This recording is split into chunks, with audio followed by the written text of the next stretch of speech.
ብዙ ደረጃ ተደራርሰን እኔና ሃይሚ እዚህ ደርሰናል። ገብቷችኋል?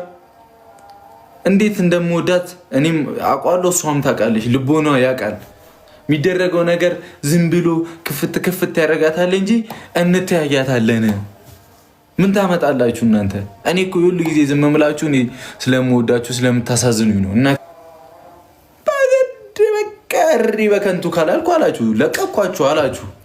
እኔ ወጥቼ እኮ ልቤ ተራራ ነው፣ ግን ባለጌ ስላልሆንኩ ነው።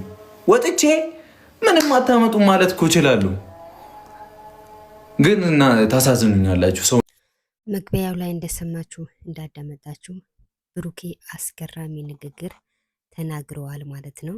ለዚህ ነው በባልና ሚስት በፍቅረኛ መሀል አትግቡ የምንለው ለዚህ ነው ማለት ነው። መግቢያው ላይ እንደሰማችሁ እንዳዳመጣችሁ ብሩኬ ምንም ቢመጣ ምንም ቢፈጠር መቼም አንለያይም ብሎ መልስ ሰጥተዋል ማለት ነው። ብዙዎቻችሁ በጉጉት የምጠብቁ ሰዎች ነበራችሁ፣ ግን ተስፋ ቆረጡ ማለት ነው።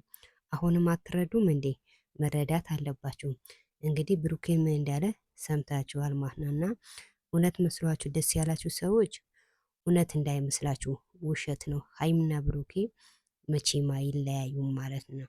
እና ጉዞ ወደፊት ናቸው እንጂ ወደ ኋላ የለም። ግን ላይክ ሰብስክራይብ ማድረጋችሁም አትርሱ ማለት ነው። ቪዲዮ ስታዩ ላይክ አታደርጉ፣ ምን ችግር አለው ላይክ ብታደርጉ? እና ቤተሰብ ጉዞ ወደፊት እንጂ ወደ ኋላ የለም። ሀይሚና ብሩኬ ይቀጥላሉ እንጂ መቼም አይለያዩም ማለት ነው። ሰሞኑ ብዙዎቻችሁ ደስ ብሏችሁ ነበረ። ደስ አይበላችሁ። ካሁን በኋላ አንድ ላይ ይሆናሉ። እንደ በፊት ስቀው ተደስተው ይመጣሉ ማለት ነው። ካሁን በኋላ ማንንም በህይወታችን መግባት አይችልም ብሎ አስረግጦ ተናግረዋል ማለት ነው። እና ላይክ ሰብስክራይብ